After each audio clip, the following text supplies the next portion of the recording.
What's up, everybody? Welcome into this Friday edition of Bulls Latest. I'm your host, Matt Johnson here.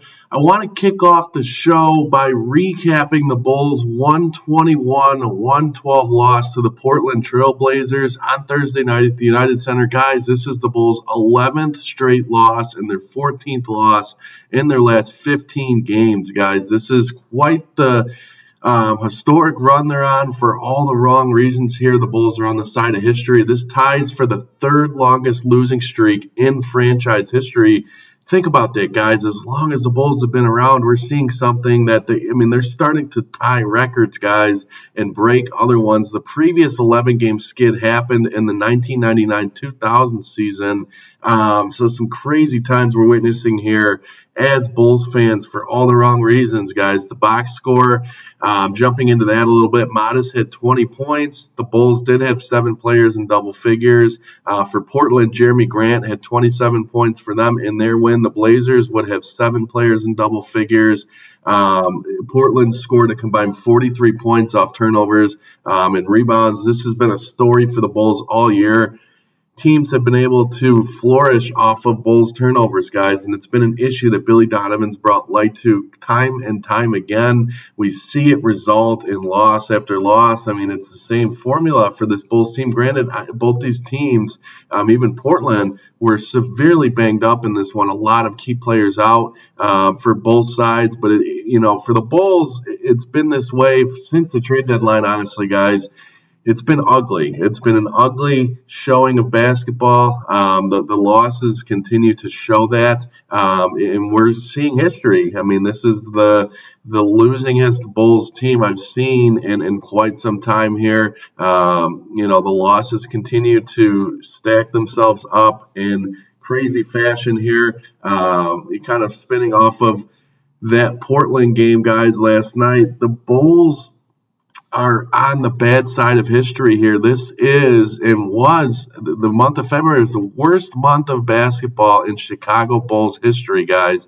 The Bulls just capped off, the unthinkable. Yes, you heard that right. Franchise history, guys. 0-11 in the month of February, the worst month of Bulls basketball ever. I mean, you think about that and how crazy that is. Although this is eye-popping as a lifelong Bulls fan myself, I'm not all that surprised things have gone this way post-trade deadline. I expected this to be some dark times the back half of the year here in terms of wins and losses, guys. As soon as they kind of dumped off everybody at the deadline, it was easy to see that from afar. I just think that it was not a complete roster. You have a team full of guards now. What is Billy Donovan supposed to do in the event of having an incomplete lineup every single night, trying to piece things together as best he can? It was basically a fire sale of this roster at the trade deadline, guys. Although it's painful for fans, this front office, along with ownership, had a plan to try and, or at least they say, that they have a long-term vision for success for this organization. It's clear that they wanted to try and shoot up the draft board as this year concluded and lose as many games as possible. And they're certainly on their way to doing that, guys. With how much basketball was left, they probably looked at the schedule post-trade deadline, said, what can we do to position ourselves at the top of that draft board to kind of turn things around a lot quicker next year, in addition to free agency there. So, up next for the Bulls, you're going to have a Sunday matinee matchup. The Bulls will host the Milwaukee Bucks on Saturday at 2:30 p.m. Central. Milwaukee is 26-31 on the year and surprisingly 3-1 out of the All-Star break after wins over New Orleans, Miami, and most recently a 2-point home win over the Cleveland Cavaliers. That's a good Cleveland Cavs team, guys. So Milwaukee, currently sits a game and a half out of that final play-in spot behind the Charlotte Hornets. Charlotte, as I talked about when the Bulls got thrashed by them a couple games ago, is pushing real hard for that final play-in tournament. They want to see postseason basketball. So do I think Milwaukee will end up catching them? Probably not. With no Giannis in the picture, you'd think Doc Rivers would have his team set on tanking as well. Not so fast, guys. I think Doc Rivers has enough pride as one of the better basketball coaches we've seen in the NBA over the years, in terms of winning, to go out and play tough and have this Milwaukee team continuing to fight. Milwaukee will host the Knicks Friday night before taking on the Bulls Sunday afternoon in Chicago. This is a game. Again, if I had to put my eye to it, guys, I do not expect the Bulls to win this game. I think the losing streak will stretch itself out to another game here, guys. I think that it's just not a good spot for the Bulls. Hopefully they come out and play some inspired form of basketball for a fan base that really is frustrated right now, not only with the players and the coaching staff, but with ownership. And that's kind of what I wanted to cap off my show with today, guys. Just a little rant on the Bulls ownership. I'm not sure how owner Jerry Reinsdorf and his son Michael could look themselves in the mirror right now, guys. This is a very, very ugly fashion of Bulls basketball. You had a team that won 6 championships at one point. You watched your Bulls just have the worst month in franchise history, guys. A winless month.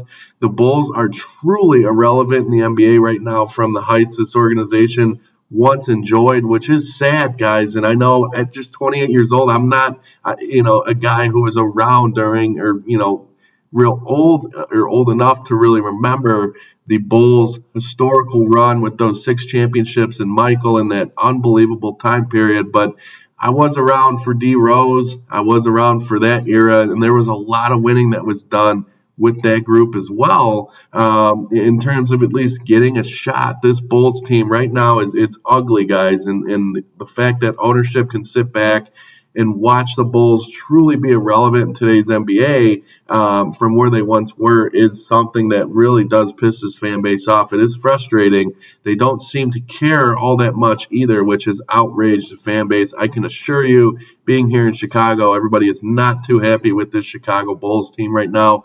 And to be honest with you, they're just not really talked about in national media. The radio stations you turn on, stations don't want to talk about the Bulls, guys, because it's been so ugly. If ownership cared, they wouldn't allow things to happen and continue on like this, which you would think when a losing streak reaches something like this to this magnitude, something happens. Either Billy Donovan gets fired, some change is made, but this organization, the ownership, it continues to kind of sit back and watch the ugliness unfold. Now, I get it. I spoke to earlier today a vision of wanting to shoot up the draft board, guys, and get as high a pick as possible.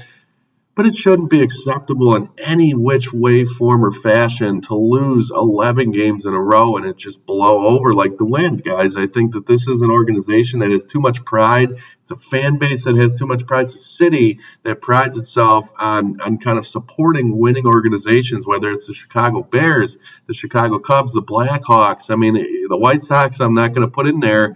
As a Cub fan myself, the White Sox are an ugly, formidable Major League Baseball organization as well, and guess who runs that organization, guys? The Reinsdorfs. I mean, it's such a frustrating point here, for me as a Bulls fan and many others to kind of watch this unfold as it has. I wanted to get your guys' thoughts. Do you want to see new ownership in Chicago? I would love to hear some more opinion on what the Bulls have going on right now, how ugly it's been, how ugly it's gotten. What's next? What do you think should happen with this Bulls team going forward, guys? This has to be one of the most, if not the most incompetent front office in Chicago sports in quite some time, guys. I mean, year after year, they just do things that make you shake your head and kind of scowl and say, "What? How did we get here? What did we do as an organization? What did the Bulls do to get themselves in this mess right now? In the Eastern Conference that."